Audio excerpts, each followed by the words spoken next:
to the flag of the United States of America, and to the republic for which it stands, one nation, under God, indivisible, with liberty and justice for all.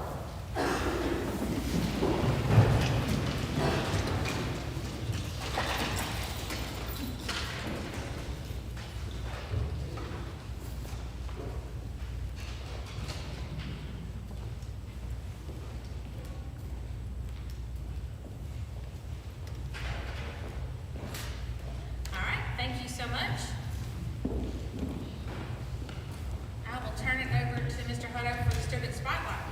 Thank you. To the board, we actually have two groups we're going to recognize tonight. First up, we've got Sam Houston. We've got quite a crowd. They had an awesome basketball season, and we want to showcase them and just brag on them. So, Dr. Bullins, if you would, bring your crew up here.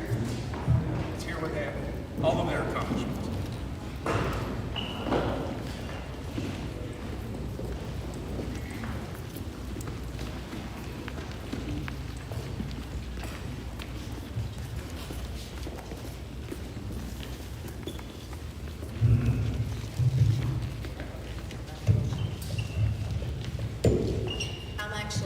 Their coaches talk, Coach Van Treese. But these girls, they were undefeated during the regular season, and they also won the Blue League Championship. So they won every basketball game that they had this year, and we just wanted to spotlight them because they did such a great job, and we're so proud of them.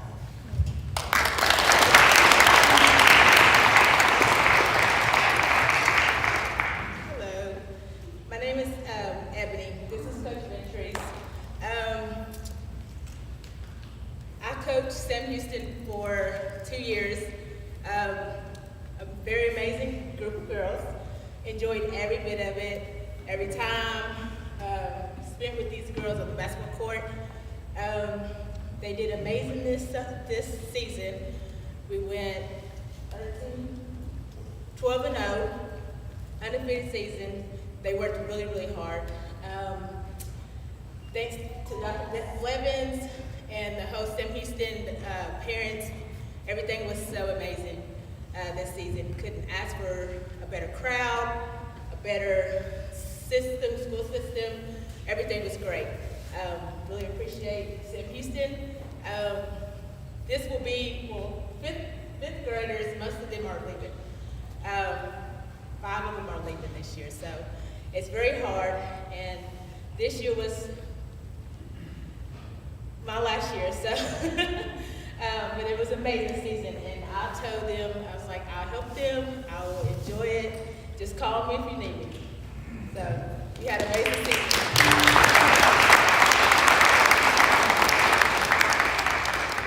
Coach Van Treese, you're not bachelor. Go for it. Oh, most definitely. You know, I told I'm Baptist, so we're probably going to be here for a while. But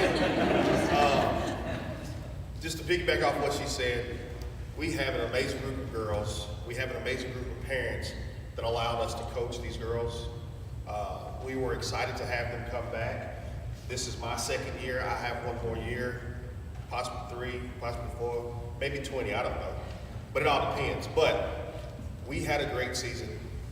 Proud of these girls, proud of their accomplishments. Like she said, some of them getting ready to go to 6th grade. They will play in 6th grade. I know some of them will. And I'm just looking forward to the future for every single last one of them.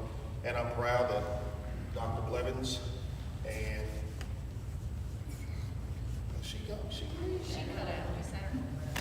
and the assistant principal allowed us to coach again.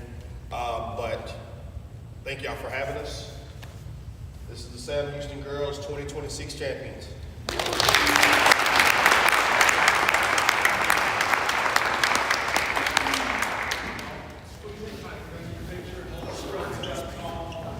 Any of you guys want to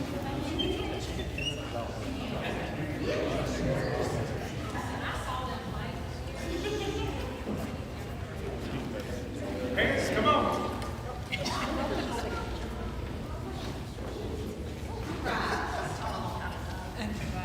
One, two,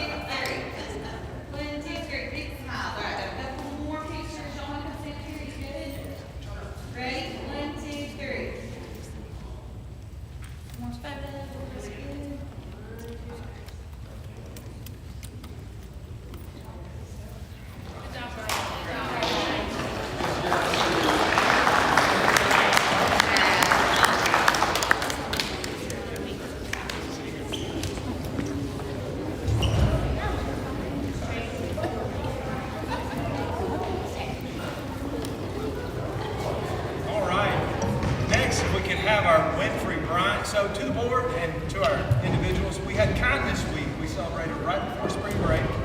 All the schools did a host of activities, and we wanted to showcase some of those events. So we've got Winfrey Bryant. They're thrilled to be here on a stockpile day, showing off their kindness festivities. But you guys take it away. We're excited.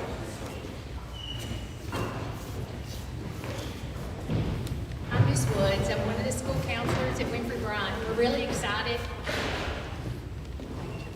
We're really excited to have the opportunity to share a little bit about our program with you.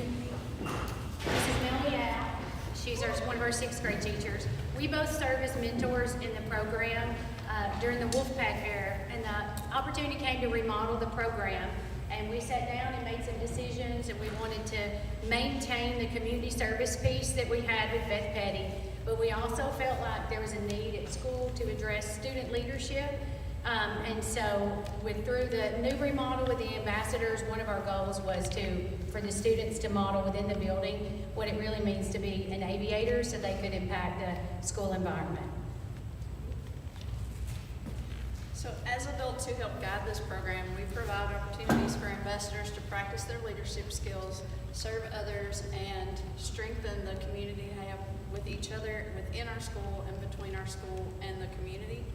Ambassadors support school initiatives and participate in community service projects.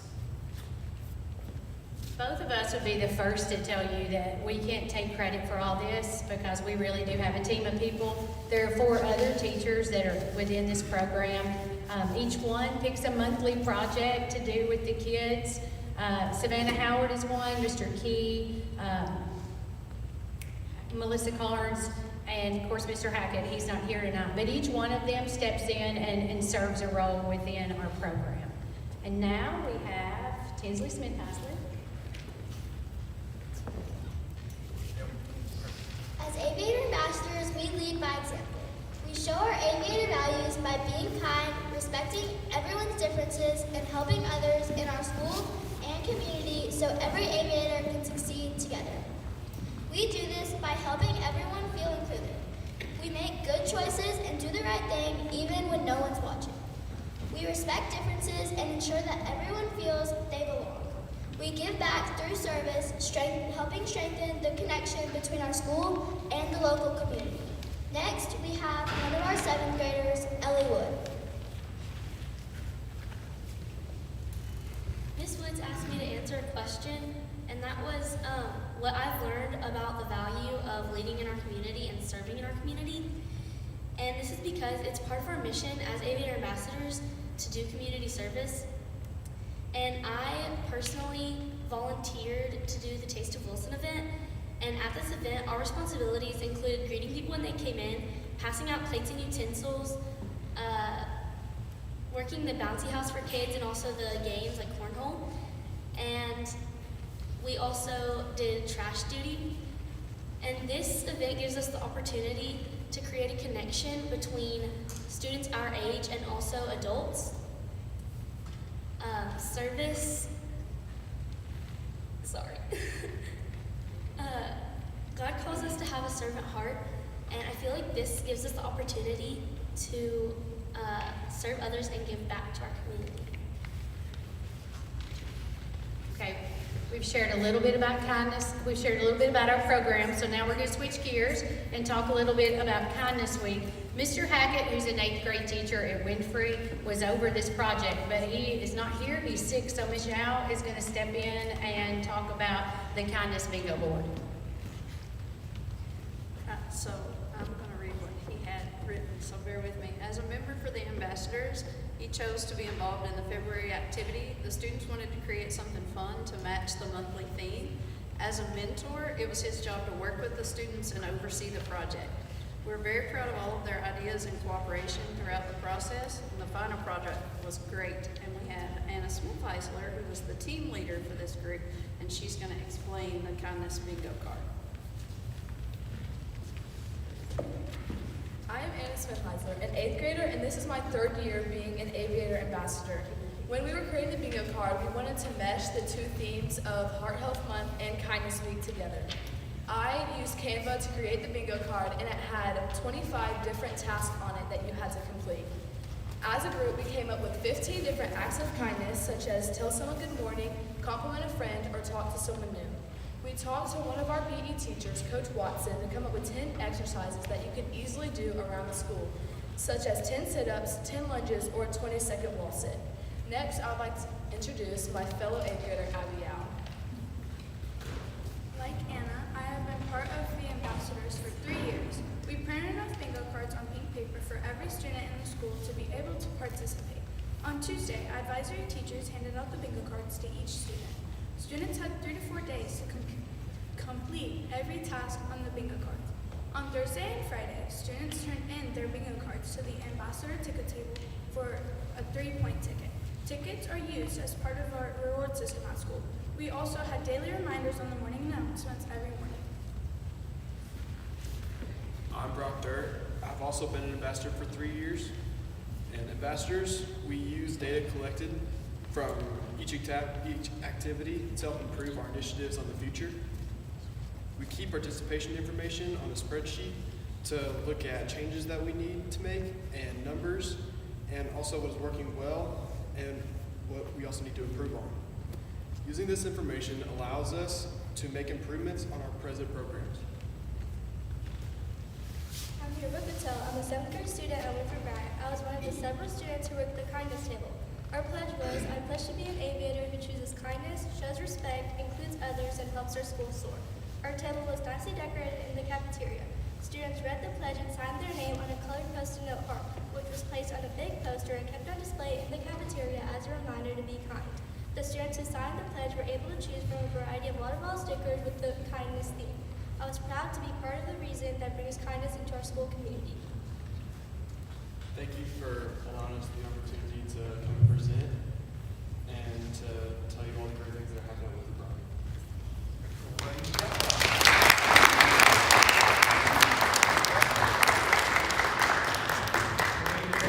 You guys did an awesome job. Is that all right? Take a picture.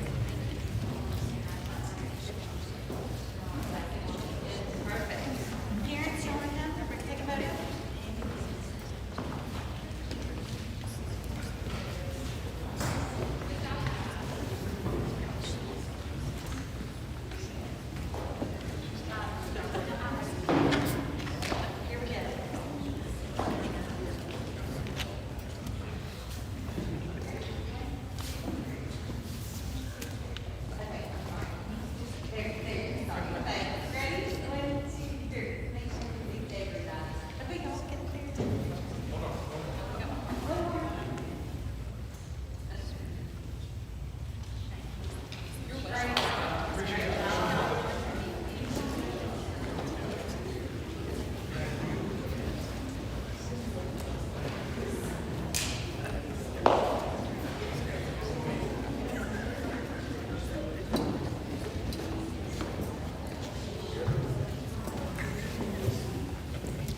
Thank you so much, Sam Houston and Winfred Bryant. We appreciate y'all coming out tonight. I'll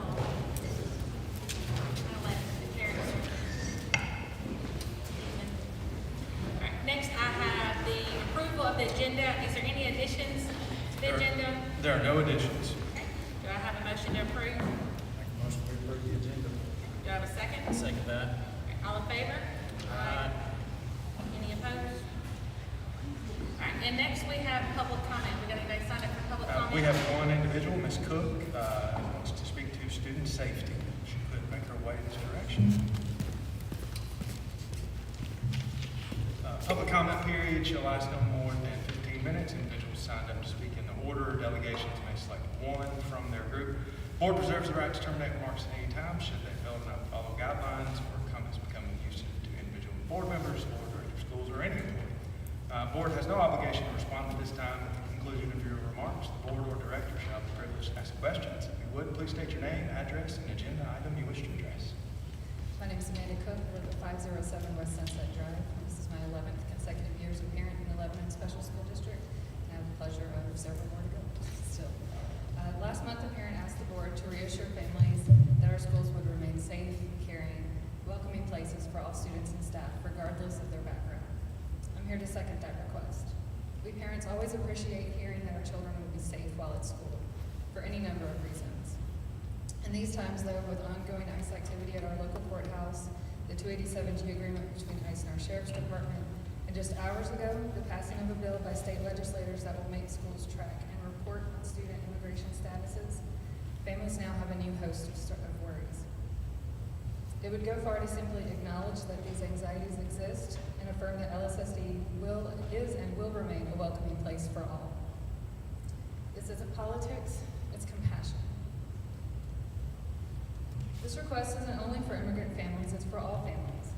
It's also for the students who share fears that a loved one will be taken away, and also for the classmates they tell.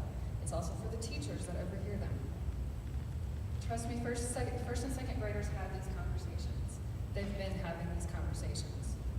When one student asks another if they can bring them a whistle to protect their family, they are feeling this emotional load.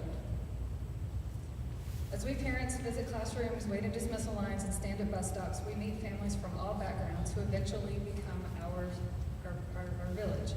We don't ask to see their papers, we see their humanity. We see fellow parents who care about our children and want each of them to feel that they belong in our school community. Please offer reassurance, either through a formal resolution, as other districts have done, or express it through existing outlets that we can all see.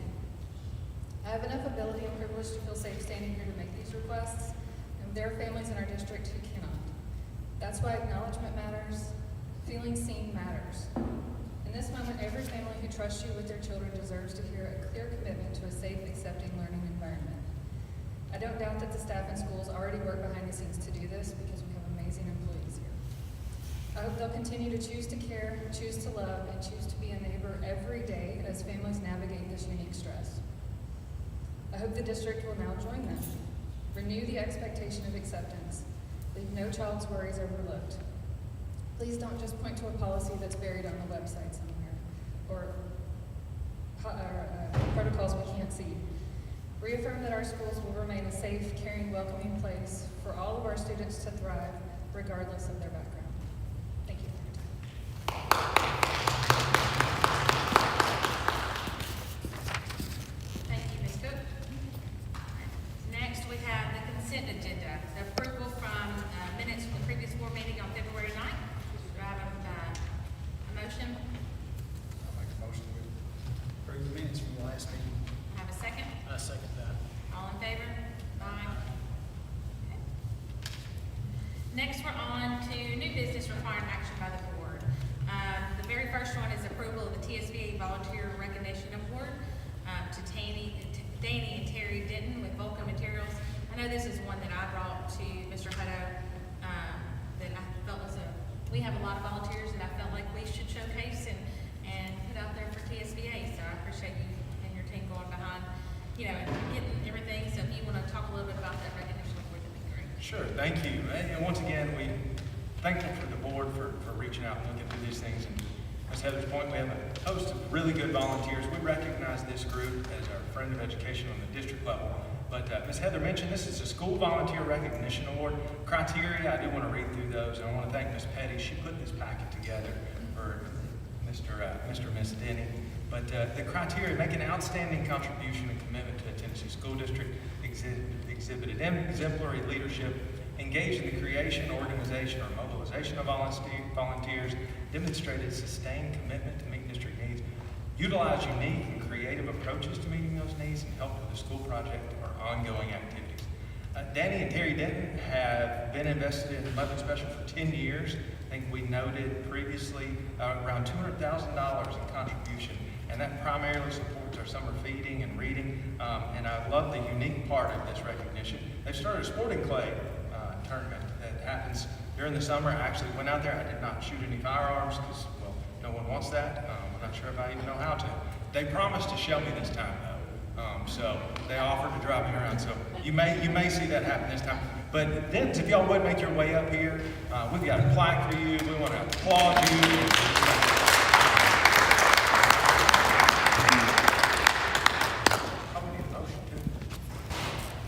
Do I have a motion to approve this recognition award for Mr. and Ms. Denton? I'll make a motion to approve. I have a second. Second that. All right. All in favor? Aye.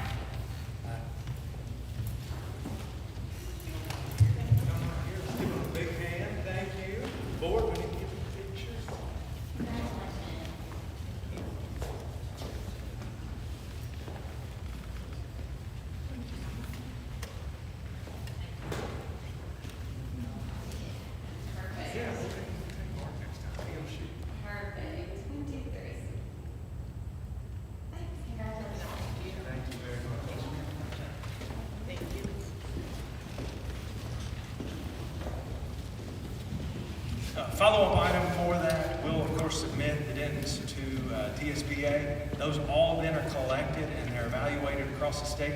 There's an opportunity for a $1,000 grant to stay at Opryland at our next TSBA event, and I think we'll have a good shot at that. So we're excited to make their entry. That's all I have for that. Ms. Petty did a wonderful job with this nomination, so I know it's all true, but y'all done some impressive work, so I think we're got a good case to be the winner for TSBAs. All right, I got item B is approval to carry over the 25-26 outcomes funding for the 26-27 district medical clinic cost. To the board, we've done this historically the last 2 years. Our outcomes funding from the state of Tennessee, this is for TCAP performance, was $434,052. What we've done previously is carried that over for next year's budget on the clinic. Included in your packet as well was the clinic usage, the annual report. Some highlights from that report would be access to care. That's one of the most important things that it offers, but also preventative. We've got several stories within where diabetes, hypertension, several things were caught on the front end. 2 points for budget that I do want you to pay attention to. The productivity costs associated with the clinic, and that's basically, we don't have to necessarily have a sub, and employees able to head to the clinic, get whatever they need, and then they're able to get back to work. The other item that helps offset some costs is workers' comp claims and physicals of that nature. So that would be my recommendation, that we use these funds, and then next year is the last year of our current contract with the clinic, and we'll be able to evaluate them. I know we've talked at length, Mr. Hutto, about the next year's contract and what that looks like, and what'll be the next meeting. Do I have a motion to approve the carryover of those outcome funding? I make a motion to approve them. I have a second. Second that. Okay, all in favor? Aye. All right, next is approval of an overnight field trip for Winfred Bryant to Williamsburg, Virginia, and DC, and March 5th through the 9th. They're on it right now. This is, yes, they are on it. This is a year out, and that is because they get a cheaper rate if they go ahead and book a year out. So they wanted to go ahead and get it on the board for the board's approval, but that's accurate on the date. How many years have they done that trip? Consecutive, At least 5. at least 5 for sure, and they've alternated between DC, Boston, Philadelphia. We actually had 2 groups in DC this year, Walter Gay and Winfrey. But Winfrey is head of the game, and they want that discount. All right, do I have a motion to approve the trip? I make a motion to approve the field trip. Okay. Do I have a second? Second that. All in favor? Aye. Next time we'll move into you, Mr. Howard, for the director's report. Real quick for the board, just want to update on a few items. Most of this has been in your weekly update, but enrollment, we're at 4,744 students. Year-to-date absence, we're at 5.5%. We had just a slight uptick. You may have noticed during one of the updates, we had some sickness that rolled through a couple of campuses, and that brought our average up slightly. Historically, our enrollment, we're at 2.07% growth for this school year. Want to put a couple of calendar items. LSSD Job Fair. This will be our 3rd year. It's been very successful previous 2. We're going to move locations. We're going to go to Winfred Bryant this year, just to give Jones Bremen a little bit of a break. But for your calendar, that's March the 26th, and that's at Winfred Bryant from 4 to 6 p.m., and that's going to happen in the gym. We'll have all schools recognized. We'll have SACC, transportation, cafeteria, EAs, any of the sub-services. So any option to work for the district, you'll have a good stop to make there. Also, we got pre-K and kindergarten registration. That is opening up soon. Online, it will open up on March the 23rd. Our pre-K and kindergarten registration event is May the 1st. That is at Castle Heights from 9:30 to 5:30. I'm going to send you visuals with all this information. The next reminder is we have Screenagers. That is coming up on March the 24th, next Tuesday, 6 p.m., Capitol Theater. That is at 12 plus, and it's about the influence and dangers of digital platforms and various things. It's very, I think, Heather, you went last year. I did. Right? Yep. Yes, it was great. Couple of facilities update. Window replacement. Castle Heights is complete. We have one window that was damaged, so we've got to send it back. But of all of the windows, they are complete. They are installed. They look great. appreciate that. Bus bids took place and purchase is complete, came in at $945,000, which is about $60,000 less than what we estimated. So that was the 5 buses that were approved in the infrastructure funds.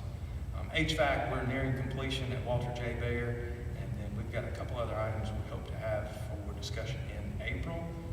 Last item, we're starting the initial budgeting process. We're basically looking at enrollment projections, but we'll start departmental meetings. Those happen next week.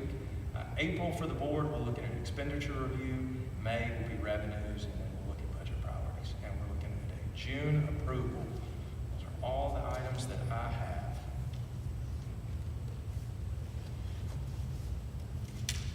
Then we have the revenue expenditure summary that you gave us. We do. I just want to highlight a couple things on revenue and expenditure. If you look at local option sales tax, this will be reflective of December and January.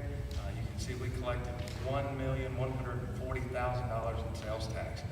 That's $375,000 more than we estimated. We believe that could be attributed to a local restaurant that opened and has had lines down the road, but we're excited about that. We hope Sam's does the same.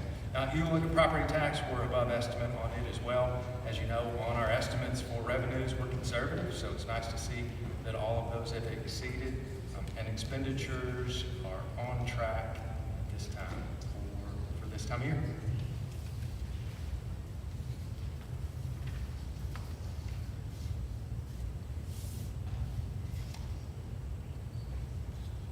Anybody got any questions?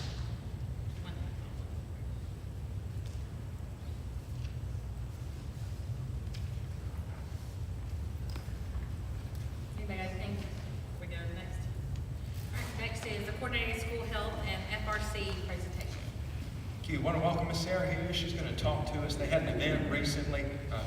Coordinated School Health, Miss Sarah Burton does a great job. She's responsible for a host of different things. Homeless students, but also truancy and attendance. And I got to see her in action in truancy court not long ago. So, but she's going to come talk about a fun event. So, share with us, please. Hi, I'm Sarah. I'm the Coordinated School Health Coordinator.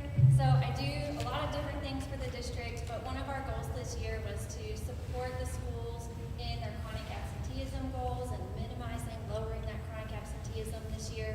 So we've worked at it through several different ways.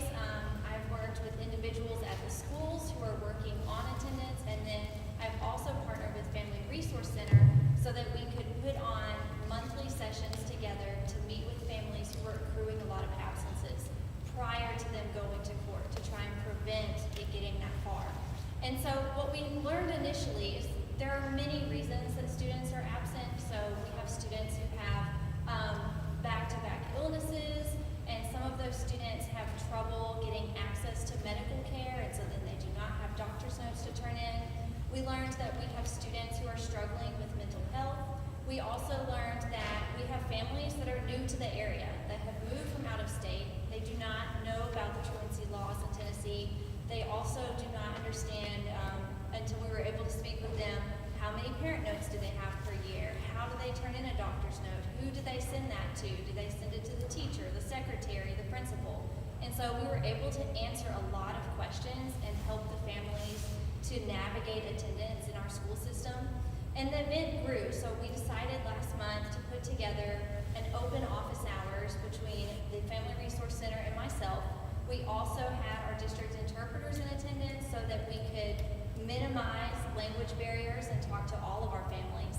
And we had quite a few families attend, and we learned that not only do they have questions about attendance, but they also have other questions. So we had families ask about the transition from elementary school to middle school and what that looks like and what they should expect. And it really just opened the lines of communication and has also helped us to better understand the needs of our families in the district. We are having another event this Thursday, and it will be at central office instead of Winfrey Bryant this time. It is from 8 to 1, and I look forward to seeing any families that want to come. Thank you. Thank you.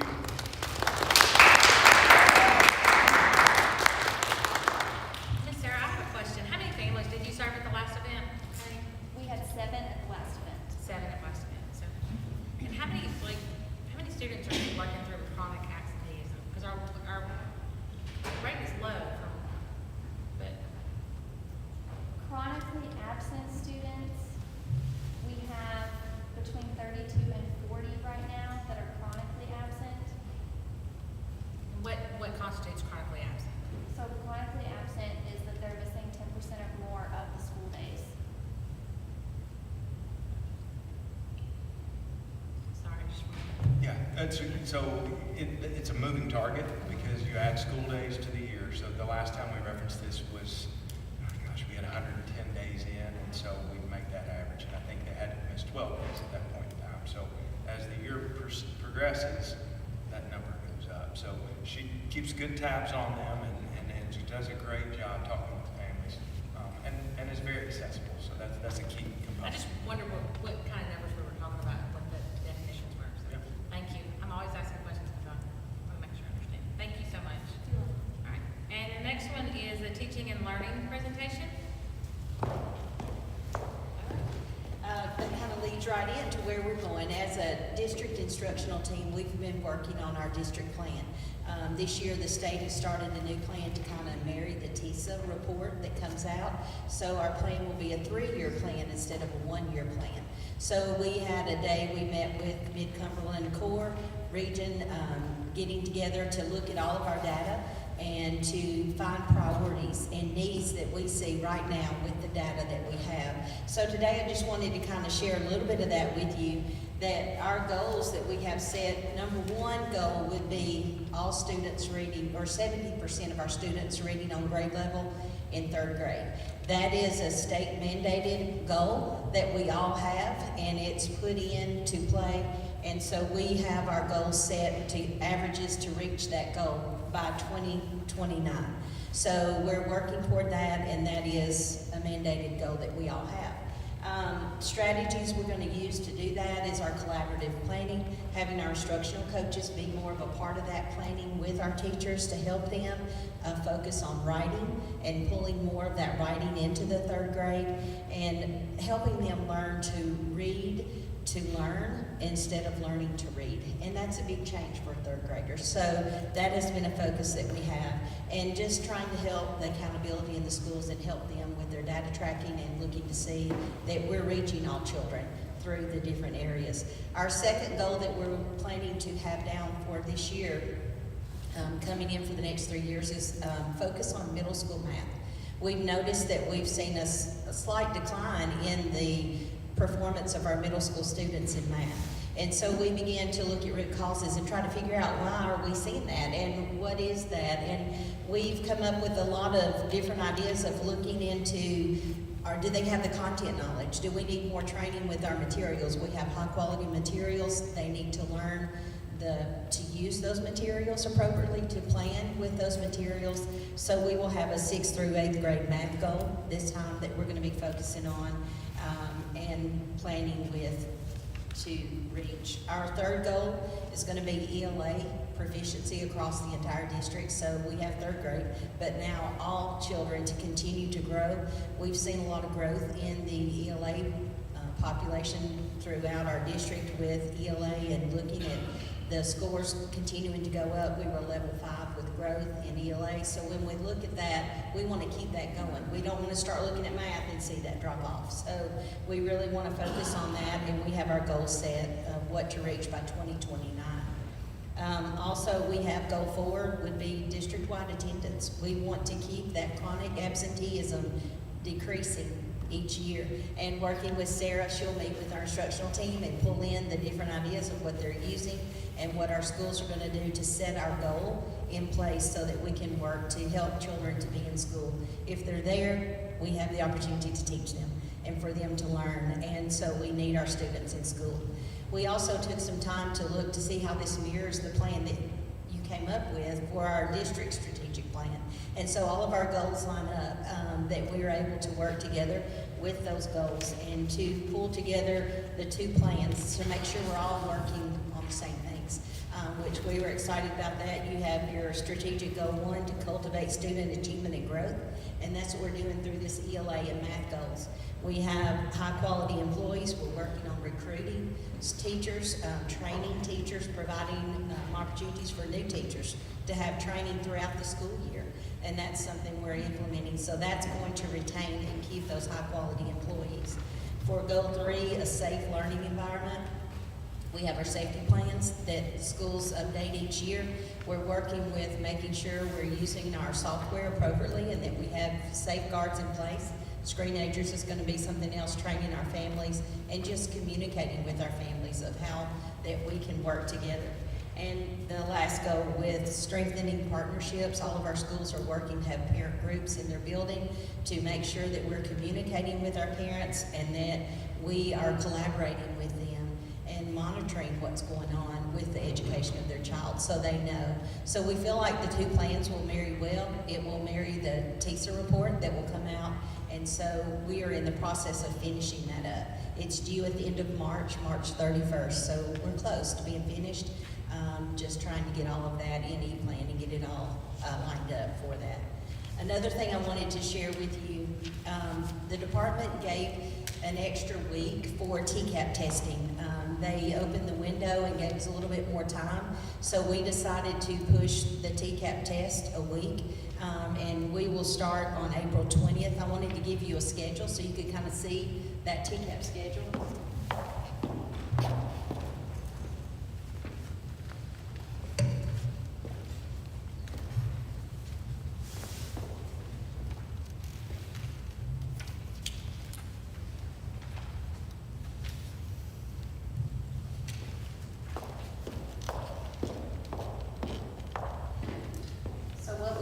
Taken the schedule that the window the state gave us, we've moved. We were going to start April 13th, but we decided with the whole week being out with the ice and not being in school with cold weather, so we did push that. We will start writing on April 20th, and that will be for grades 2 through 8. We will then on that next Tuesday begin the rest of the language arts portion, and that Wednesday of that week. That's all the elementary will do that week. So they'll test Monday, Tuesday, and Wednesday. They'll have a break. Middle school will then pick up on Thursday and take the social studies test. Elementary, they do not have a social studies TCAP assessment. And then that next Monday, we will start with the math assessment for grades 2 through 8, as well as our algebra and geometry students. And then on Tuesday, they'll complete the 2nd and 3rd portions of the math, as well as Algebra 1 and Geometry, and then 3 through 8 will have Science. And we'll finish up on Wednesday, April 29th. Well, when you look at it, they do have a little bit of break in between, so we really feel like that'll give our students Thursday and Friday to kind of get refreshed and start back, and instead of just going straight through. That'll give them a little bit of time, and We don't test all day. no, Just the morning. no, just the mornings. Yeah, that's a great point. These are just individual assessments, so you're taking a small chunk of the day. They get into test mode, typically they knock it out first thing when they're fresh and awake, and then we move on and they've got the rest of the day. Writing's like 85 minutes, so they're going to take that, and then they'll go about their day and have a fairly normal class day from then to the end of school. I do have a question. You said our goal is 70% for 3rd grade. Where are we at right now? I can tell you. I think it was 47. You were in 47, right at 47%.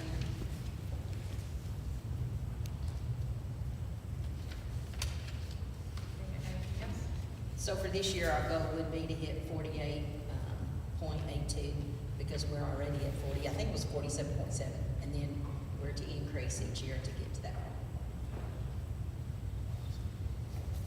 So are these taken these are all handwritten still, or are they still done on computers, or what's the?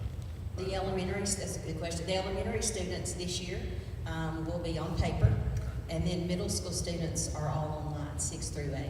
This will be the last year of completely having it on paper for our elementary students. They will start next year, except for the writing portion, and they will still handwrite their prompt, write their essays, but the rest of the test will be online next year for all students.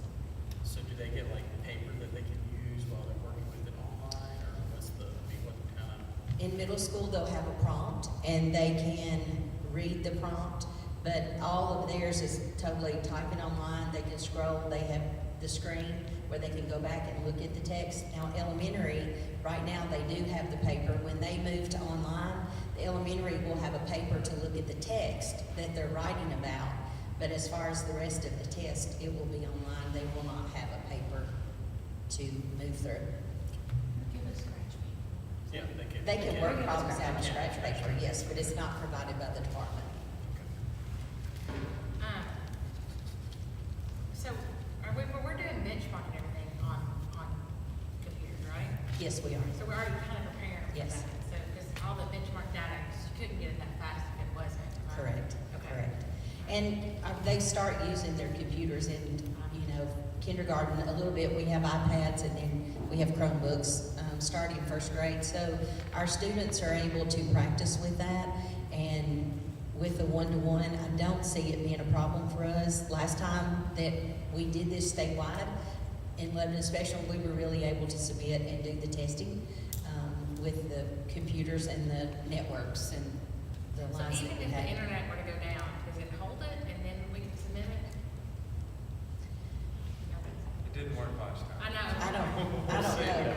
But all of ours, I was a principal then at the middle school, and the internet was cut accidentally. They were building, but we were able to pause and then continue and submit the test. So we didn't lose any of our data, any of the tests, but they may have it elementary. Everybody that had to say their work starts getting stressed. So. Thank you, Pam. I appreciate it. All right. We got announcements. The next board meeting is April 13th at Coles Ferry at 6 p.m. Correct, and we'll use the back entrance, and we'll host that in the gym at Coles Ferry, and you'll just proceed to the back, we'll use those gym doors.